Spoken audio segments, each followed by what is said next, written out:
What happened? The embargo backfired. Humanity turned inward, doubling down on scavenging and repurposing alien tech.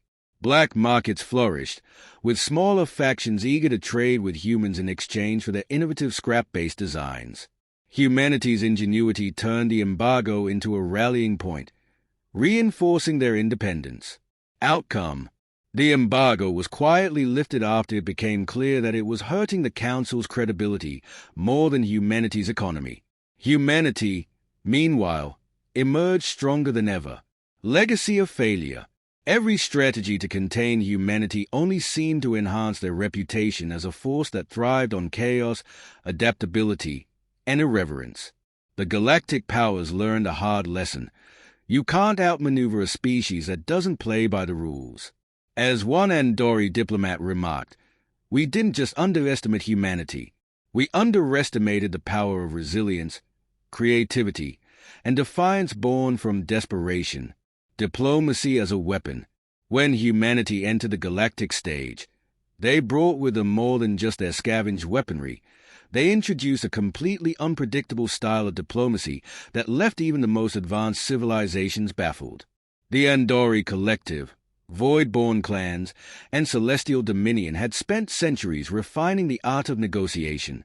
Humanity, by contrast, turned diplomacy into an extension of their survival instincts, chaotic, opportunistic, and impossibly effective. Weaponizing politeness. To humans, diplomacy wasn't just about making deals. It was about disarming opponents before the game even began.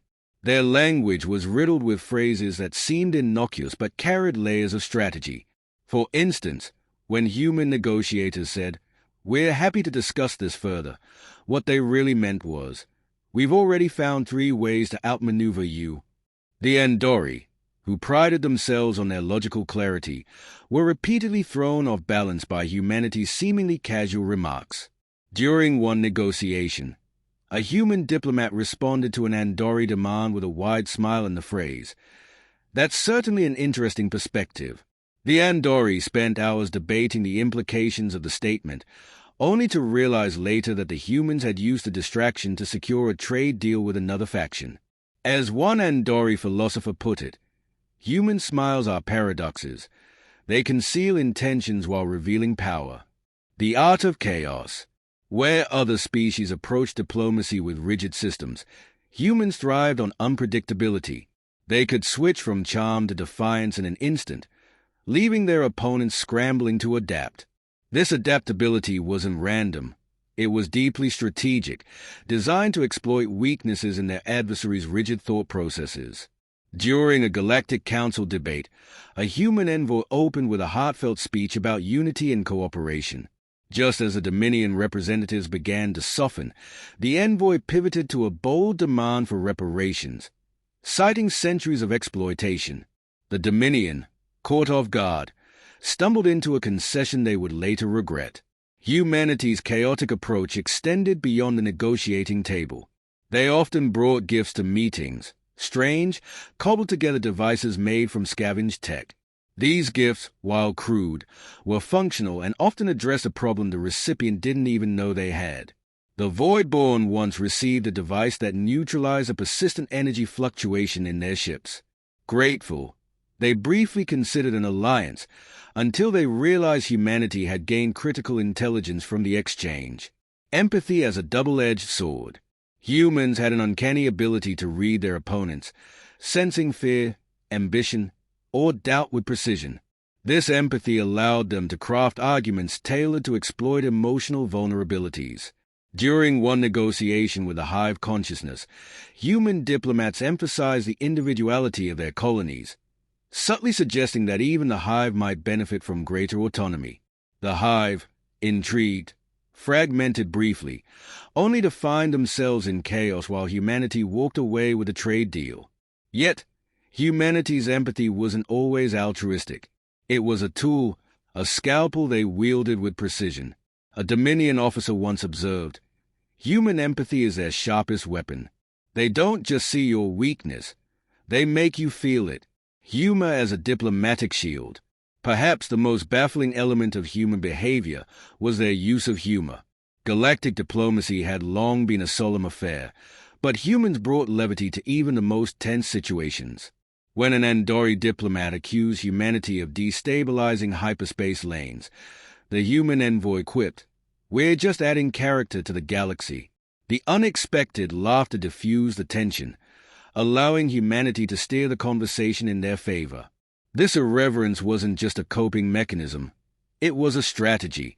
Humor disarmed opponents, creating moments of vulnerability. It also reinforced humanity's image as unpredictable, making it harder for rivals to anticipate their next move. The paradox of humanity.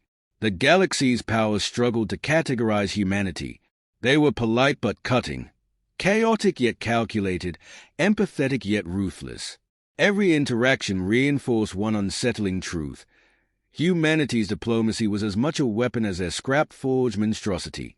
As one void-born emissary remarked, humans don't just negotiate, they dismantle, reassemble, and redefine the very fabric of diplomacy, adapting to the human problem. The emergence of humanity as a galactic force reshaped the political landscape. For centuries, the galaxy's ruling powers, gods in all but name, had maintained stability through dominance, diplomacy, and fear. But humanity's rise, powered by their unpredictable scrap weapon, challenged the foundations of this order. Each faction reacted in its own way, attempting to counter the human problem, but few efforts succeeded as planned. 1. The Voidborn's isolation. The strategy. The Voidborn clans, masters of psychological warfare, declared humanity a chaotic anomaly and enacted a policy of minimal contact. They erected massive energy barriers around their territories, seeking to shield themselves from human influence. What happened? Humanity's response was simple: exploit the Voidborn's absence. Scavengers on XR-475 reverse-engineered Voidborn tech left behind in old battlegrounds, using it to create new shielding systems and power sources. Even worse for the Voidborn, humanity began trading these innovations with smaller factions, eroding the Voidborn's technological advantage. Outcome: the Voidborn's isolation inadvertently empowered humanity and weakened their own influence. One Voidborn elder remarked bitterly, "In trying to contain them, we gave them the tools to contain us." 2. The Andori's intellectual outreach. The strategy. The Andori collective, believing in the superiority of their intellect, sought to guide humanity toward civilized behavior. They proposed a series of cultural exchange programs, hoping to foster mutual understanding and, more importantly, gain access to humanity's weapon designs. What happened? Humans enthusiastically joined the programs, but not in the way the Andori expected. During one exchange, human engineers modified an Andori plasma reactor, doubling its efficiency with salvaged components. The Andori were initially impressed, but their admiration soured when they realized humanity had subtly altered the reactor's energy signature, making it compatible with human tech. In another instance, human diplomats introduced the concept of team-building exercises to Andori scholars. What began as an attempt to foster camaraderie devolved into chaos, with humans exploiting the Andori's rigid logical frameworks to win every scenario. Outcome: the Andori declared the programs a failure. Privately, their leadership admitted that humanity had gained more from the exchanges than they had, particularly in understanding Andori energy systems. 3. The Celestial Dominion's Total War Doctrine. The strategy. The Celestial Dominion, enraged by humanity's defiance, launched a campaign of shock and awe. Their fleets targeted human colonies, aiming to force humanity into submission through sheer force. What happened? Humanity responded with unorthodox tactics. Using scavenged Dominion tech, they developed cloaking devices for supply ships and hacked Dominion drones to serve as decoys. In one notable battle, humanity's weapon created a gravitational anomaly that stranded an entire Dominion fleet in hyperspace, leaving them vulnerable to scavenger raids. The Dominion's golden-armored leaders were humiliated when intercepted broadcasts revealed human pilots mocking their tactics. "For gods, they are awfully predictable," one pilot quipped. Outcome: The Dominion's campaign stalled, and dissent grew within their ranks. Even some Dominion officers began questioning whether humanity could be crushed or if they should seek a truce. 4. The Hive Consciousness's Fragmentation Experiment. The strategy. The Hive Consciousness, a telepathic collective, believe humanity's adaptability stemmed from their individuality. To counter this, the Hive temporarily fragmented into smaller, independent units, hoping to emulate human creativity. What happened? The experiment was a disaster. Without their collective mind, Hive units became disorganized and ineffective. Some units even defected to humanity, lured by promises of autonomy and access to human technology. One rogue Hive faction began trading stolen Hive tech with humanity, further undermining the main Hive. Outcome: the Hive abandoned the experiment and returned to their unified state, concluding, individuality is not a strength we can replicate. 5. The Galactic Council's Embargo. The strategy. Desperate to contain humanity, the Galactic Council imposed a galaxy-wide embargo, cutting off trade and resources to human colonies. What happened? The embargo backfired spectacularly. Denied access to alien goods, humanity doubled down on scavenging, repurposing discarded tech with astonishing creativity. Black markets flourished as smaller species defied the embargo, eager to trade with humanity for their innovative scrap-based technologies. In one notable incident, humanity hacked the Council's communications network to broadcast a simple message: "Thanks for the embargo. It's only made us stronger." Outcome: the embargo was quietly lifted, with the Council conceding that it had only bolstered humanity's resourcefulness and reputation. Legacy of the response.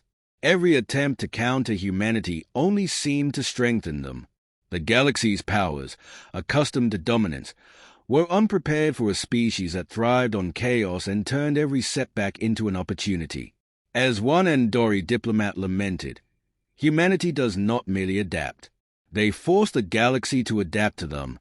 The galaxy now watches humanity with equal parts awe and dread. The gods may still sit on their thrones, but the question lingers: how much longer can they hold their crowns? The ultimate diplomatic incident. The Galactic Summit of Concord was supposed to symbolize peace, a moment where the galaxy's greatest powers could come together and address the growing instability caused by humanity's rise. Held aboard the Celestial Spire, a station orbiting the neutral world of Alaris, the summit was attended by the Andori Collective, the Voidborn clans, the Celestial Dominion, and, for the first time, humanity. The other delegates didn't expect much from the humans. They were there, many assumed, out of politeness, perhaps as an example of the kind of chaos that must be tamed. But when Commander Aidan Voss and Engineer Riley Cole arrived, they brought more than pleasantries. They brought the galaxy's first close encounter with the full potential of humanity's ingenuity. The stage is set. The Celestial Spire was a marvel of Andori engineering, its translucent halls shimmering with refracted light. Delegates floated on gravity-neutral platforms, each surrounded by holographic displays of their respective fleets and territories. The Unity Orb, a symbol of galactic peace, pulsed gently at the center of the chamber, its energy synchronized to the vibrations of all present species. The human delegation, dressed in patched uniforms that stood in stark contrast to the regal garb of their counterparts, arrived with a peculiar cargo, a metal cube cobbled together from salvaged tech, its surface scratched and unpolished.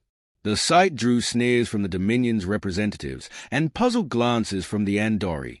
"What is that?" demanded High Arbiter Kale of the Dominion, his voice echoing across the chamber. "Another one of your abominations." Voss smiled faintly. "A gift," he said. "A demonstration." The demonstration. As Voss spoke, Riley activated the cube. It emitted a low hum, and the Unity Orb responded, its pulsing light flickering erratically. Suddenly, a holographic projection filled the chamber, a dynamic map of the galaxy, showing hyperspace lanes, trade routes, and key military installations. The data was shockingly accurate, including classified details that even the Dominion hadn't expected to be exposed. This, Voss explained, his voice steady, is what we've built, not just from your discarded technology, but from the lessons you've taught us. Every fleet movement, every supply chain, every vulnerability, it's all here. We're not just survivors anymore. We're players in your game. The chamber erupted into chaos. The void-born emissary hissed, their shadowy form flickering with agitation. This is an act of war, they declared. You dare use our own technology against us. Riley, undeterred, pressed another button on the cube. The map shifted, highlighting hyperspace anomalies and unstable gravitational rifts. We're not just pointing out your weaknesses, she said. We're offering solutions. You've been so focused on controlling the galaxy that you've ignored the dangers threatening all of us. The incident, before anyone could respond, the Unity orb began to destabilize, reacting to the cube's energy signature. A shockwave rippled through the chamber, disrupting holograms and sending delegates into disarray. The Dominion's arbiter leapt to his feet, accusing humanity of sabotage. You've come here to destroy the summit. No, Voss said firmly, stepping forward. We've come here to show you the truth. Your systems are broken. Your control is fragile. And the only way forward is to build something new, together. The Unity orb flickered one last time, then stabilized. The chamber fell silent, the weight of Voss's words settling over the delegates. The aftermath. The summit ended in disarray, with no treaties signed or agreements reached. But humanity had made their point. They weren't just a nuisance to be controlled. They were a force that could no longer be ignored. The Dominion doubled their military efforts, while the Andori began secret negotiations to understand humanity's technology. The Voidborn, for the first time in centuries, seemed genuinely afraid. As Voss and Riley left the chamber, a junior Andori diplomat approached them, her luminous form flickering with curiosity. "What is it you truly want?" she asked. "Survival," Voss replied, "and maybe a little justice." The galaxy's old order had been shaken. Humanity had not just demanded a seat at the table. They had flipped it over, forcing everyone to reconsider what power truly meant. Trash turned terror. Humanity's rise from the galactic fringes was more than just a story of survival. It was a seismic shift in the balance of power. With a weapon forged from scraps and desperation, they had achieved the unthinkable. They had brought the gods of the galaxy to their knees. The Celestial Dominion, the Andori Collective, and the Voidborn clans, once untouchable, now scrambled to adapt to a new reality where humanity was no longer a powerless scavenger, but an unpredictable force to be reckoned with. But as the dust settled, the question lingered, at what cost?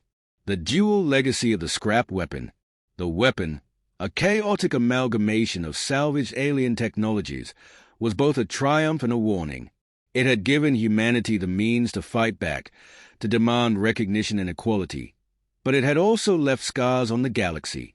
Gravitational rifts, hyperspace disruptions, and destabilized star systems were stark reminders of the weapon's raw and unpredictable power. Riley Cole, the weapon's creator, was haunted by its implications. "We built this to survive," she said. "But survival isn't the same as living. What happens when the tool we made becomes the very thing we fear?" Even as humanity celebrated its victories, doubts crept into their collective consciousness. Could they control the power they had unleashed? Or was it only a matter of time before it consumed them, and the galaxy along with it? The galactic reckoning. For the other species, humanity's rise was a humbling lesson. The great powers had grown complacent, relying on ancient technologies and rigid hierarchies to maintain control. Humanity's success was a mirror, reflecting the weaknesses of the galactic order. The Andori Collective began re-evaluating their reliance on intellectual superiority, admitting that adaptability might be as valuable as logic. The Voidborn, long feared for their psychological dominance, found themselves grappling with fear for the first time. And the Celestial Dominion, once invincible, now faced internal fractures as younger leaders questioned whether their era of divine rule was over. Yet, the galaxy's response wasn't unified. Some saw humanity as a symbol of hope, proof that even the smallest species could challenge oppression. Others saw them as a harbinger of chaos, their weapon a ticking time bomb that could unravel the fabric of existence. A warning for the future. As humanity looked to the stars, their newfound power came with an inescapable responsibility. Commander Aidan Voss, reflecting on their journey, issued a somber warning. We've changed the galaxy, but change cuts both ways. If we lose sight of why we fought, to survive, to thrive, we'll become no better than those we fought against. The galaxy's gods may have fallen, but humanity's revolution was far from over. Their ingenuity, their defiance, their refusal to accept limits, all of these had reshaped the stars. But whether they would build a brighter future or plunge the galaxy into further chaos was a question only time could answer. For now, the galaxy watches, wary and uncertain. The gods may have fallen, but in their place stands humanity, a species as unpredictable as a weapon they built. And as one Andori philosopher warned, the galaxy might survive their weapon, but can it survive humanity?